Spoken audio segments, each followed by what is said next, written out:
Joao Felix to Manchester United. Obviously, it's one of those that is gonna hate to catch the eyes of many, and I really took some time to really bring you this story because we've been having a lot of stories to cover onto this YouTube channel, and here we come with what we call the story concerning Joao Felix, a player that Erik ten Hag has admired to bring at Man United for a second summer transfer window in a row. Smash the like button, comment and share. If at all you're watching us for the very first time, endeavor to subscribe to this channel so as not to miss out on stories that we do upload in here on a daily. And there is something that is gonna head to obviously shock many. And what is that? It's obviously something concerning it is something concerning what we call Man United. We've breached the financial fair play rules and we've been fined by 300,000 euros. Now, where does this leave the people who have always been told by the club that United doesn't want to violate financial fair play rules, and obviously they went ahead and did it and they've got it fine. So let's not obviously try to take certain things for granted, because a club like Man United, certified organization as it is in the world, cannot go all out for cheap politics. They always come out and put things concerning money in daylight, and obviously you cannot come out and say they are really violating the rules. And lastly, Fred has gotten an offer coming in from Turkey, that is Galatasaray, and you're here to bring you more and more about that. So Rokan David is my name. You can as well call me RD. Smash the like button, comment and share. If at all you're watching us for the very first time, endeavor to subscribe to this channel so as not to miss out on stories that we do upload in here on a daily. Now, today is a very good day. It's a Friday. Juma Mubarak to all the Muslim viewers and subscribers of this channel, other Christian friends. May the Almighty bless you all and I cover you all in the precious blood of Jesus Christ. Let's say close to 300 likes. Smash on this video and let's call upon more people to subscribe to this channel so that we hit how many subscribers? We want to hit 15,000 subscribers, right?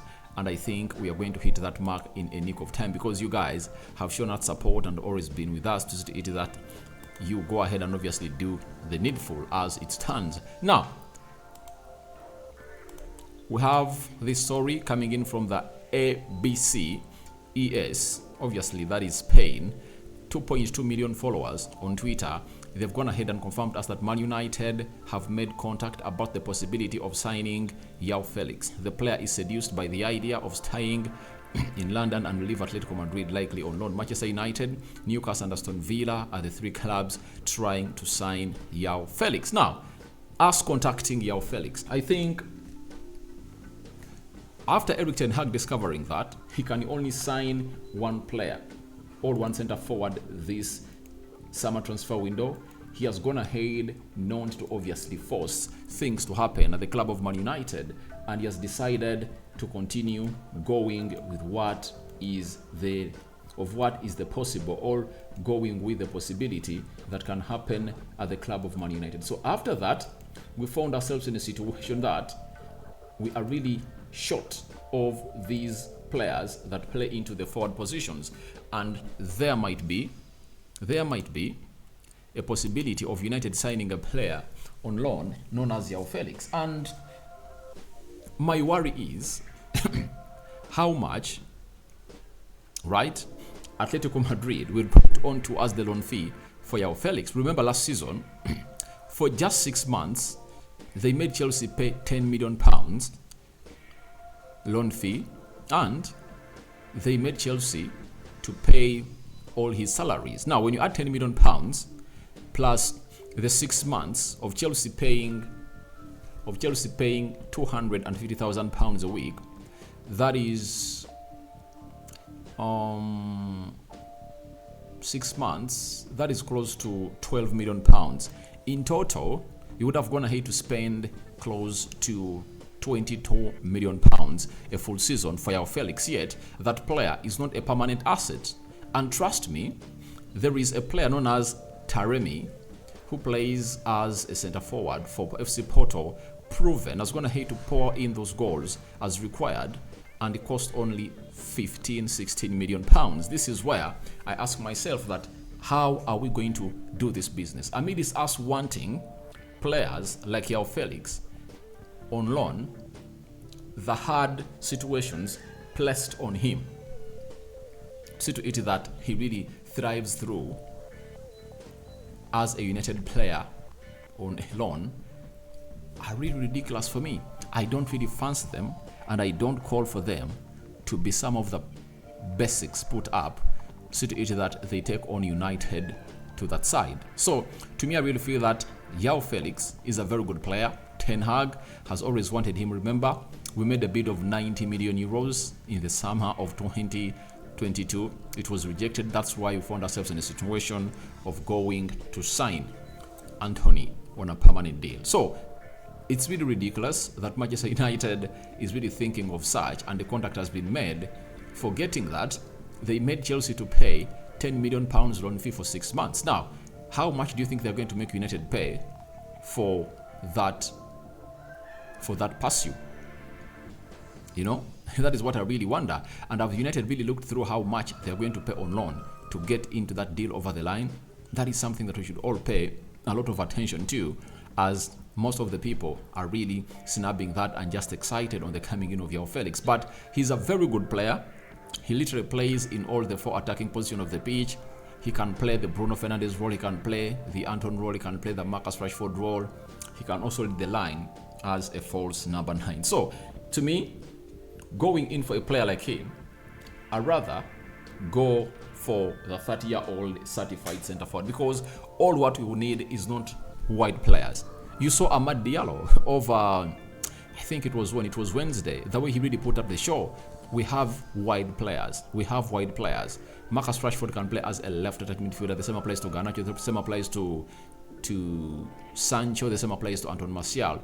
On the right attacking side, Sancho can play there. Anthony can play there. Now Amad Diallo is another one who's going to hit to show potential to play into that position. So I see no reason of us getting in a player like Joao Felix, who can play literally in every position, but cannot be what we call a certified number 9. You saw to it that we suffered a lot, you know, when we played the first 45 minutes against Leeds without a centre forward. That's it. And after all that, we played Joe Higel, and you saw to it that at least they had a reference point at the apex of the attack of Man United. But without him, we were really badly off. So, to me, it comes to my understanding that Joao Felix to United is a very interesting transfer, but on paper, he's not what we need. All we need is a certified centre forward. If at all Taremi is going in for £15 million or 16, 30 years, why don't we get him in and give him a 3-year contract? And obviously, if we happen to sign another striker that is world class next summer, after signing one this summer and Taremi, he won't really urge you to be a third choice striker. And at United, if at all you are a third choice striker, you can really get enough playing time, because all those strikers that you're going to bring in, they are not metals, you know, they are not robots. They get injuries, meaning that you can get enough playing time. And I think Ten Hag is a manager who will always go by your form, not by the favoritism that other managers have gone ahead to exhibit at Manchester United. So, according to me, it's interesting, but I don't fancy it, because that's not what we need at Man United. We need an out-and-out number 9. We don't need players like Joao Felix.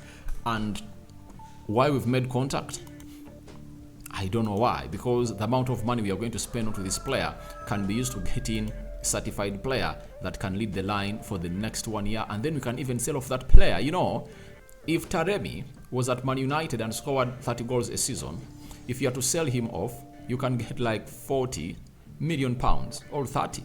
That is it. But because he's at FC Porto and he's 30 years of age, that's why they're selling him £15-16 million. So if he had a decent season like that in the top 5 leagues, he would have gone in for 30 or £40 million at his age, because look at Harry Kane. He has gone ahead to put ridiculous numbers, and they are calling in for £100 million coming in from Spurs. So, as it stands, Joao Felix, contact has been made by Manchester United. and maybe they are thinking to sign him. Obviously, he's one of those players that Ten Hag has gone in for, like he never did for Julian Timber. Now, we have an exclusive coming in from Fabrizio Romano on Fred Rodriguez, the Brazilian that plays as a midfielder at Manchester United. Galatasaray have approached Man United to sign Fred. Opening proposal already submitted, rejected by Man United. Transfer fee was below expectations. Fred will leave Man United this summer as Saudi clubs, Fulham and more Premier League clubs are already working on it. Now, this goes back to what I told you when I never saw Fred into the starting 11 of Man United. The website of United put out a story that it was just a precaution to keep him out, but the fact is United had gotten in proposals that they are interested in signing the player of a caliber of Fred. So Galatasaray has joined the queue.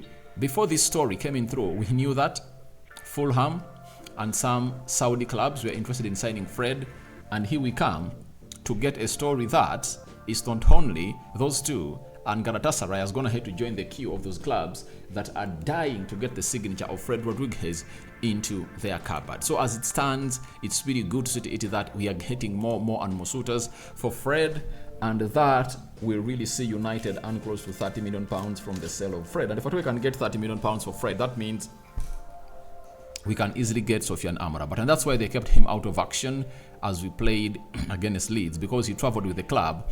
But I think the process of bidding just accelerated, and after its acceleration, United decided not to put Fred into the mix because he's one of those players that he's considered up for sale by the board of Manchester United. That is a story coming in from Fabrizio Romano, and when he comes in through and drops that, just know it's always something huge and obviously hot, as we are really expecting lots of movement to happen. He might be one of the first players to leave the club of Man United. If at all he can get £30 million from him, that means it's just going to cross hands from maybe Saudi Arabia. They're going to have to pay that money to Manchester United, and obviously United will send it to Fiorentina to get in Sofiane Amrabat to come in through and be a Fred replacement. And guys, what an upgrade from Fred to Sofiane Amrabat.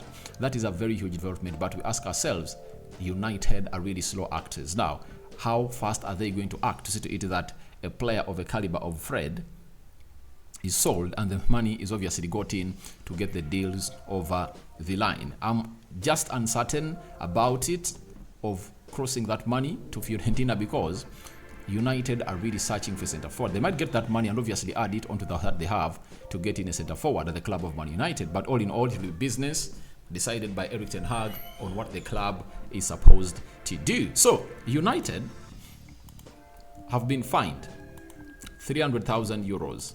That is it. This has been confirmed by Terry Marshall.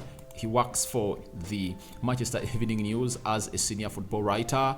He has told us that Man United has been fined with 300,000 euros by UEFA's club financial control body after being monitored for the FFP breaches. UEFA said Manchester United reported minor break-even deficits covering the financial years of 2019 to 2022. So everyone who was not really understanding what we are into, it's high time they got to know about it. They've come out on several occasions and really opposed information coming in from the club that we can't really buy players because of the financial play, and stories have been traded that we don't have money. Something I've gone ahead to refute here on this channel, because the statisticians of Man United came out and put out a story that even if Sheikh Jassim Al Thani comes in through, the much he can do is to add £50 million on the table. That is it. But they cannot spend more than that if at all they've not gone ahead to sell players. And here it comes, we've been fined, and even the club has gone ahead to put out a long statement that read, while disappointment by the outcome, Man United accepts this fine for what UEFA acknowledges to be a minor technical breach of its previous FFP rules. This reflected a change in the way UEFA adjusted from the COVID-19 losses during the 2022 reporting period, which allowed us to recognize only 15 million euros of the 281 million euros of revenue lost due to the pandemic within the FFP calculation. Post-pandemic, the club's revenue have recovered strongly and are forecast to reach a record level in the current financial year. The club continues to support the enforcement of rules to promote financial fair play and sustainability across domestic and European football. So, a statement has been issued by the club of Man United concerning their fining by UEFA. And as it stands, we've been fined, and that's why we should operate with a lot of keenness into this transfer window. And people are not understanding this. People think it's a joke. You know, for stories of the transfers that United is not going to go for Harry Kane because of the money, for that it can be spinned. But things concerning data and financial fair play rule cannot be spinned. One, people are talking about Chelsea, that a rich man came in through and obviously tried to really maneuver the longevity of the contracts and obviously gave players contracts worth 8 years. But do you know why that was possible? Chelsea found themselves in a position of being banned for not spending a single penny for 2 years. That was for the season of 2018, 2019 and 2019, 2020. That's why they spent a lot of money in the summer of 2020, because they had spent 2 years without spending money. And when you look at things, Chelsea had some money with them, and they had some huge gap for them so that they can spend that amount of money. So when you see these 700 million pounds coming in through last summer and the January transfer window that recently concluded this year, it's because of those years that Chelsea spent not doing some stuff. But we agree the Glazers don't have money, but even if the money was there, the only thing that can help us get in players and use that money is by selling players. That is it. Reducing the wage bill and getting in some income. That's how we can find ourselves into that ilk. So guys, thank you very much for watching. To tell me your thoughts about Joao Felix to United interest, as United goes ahead to contact Atletico Madrid on the availability of Joao Felix. Then Fred to Galatasaray is a hot one that has just gone in through to obviously leak. Now, what do you think this man is going to be going and playing at next season? Fulham, Galatasaray, or Saudi Arabia? And all to you, your thoughts about how United have been fined by by UEFA for violating the financial fair play rule in the recent 3 concluded years. I cover you all in the precious blood of Jesus Christ. My Muslim friends, Ramadan Kareem. Ciao, ciao.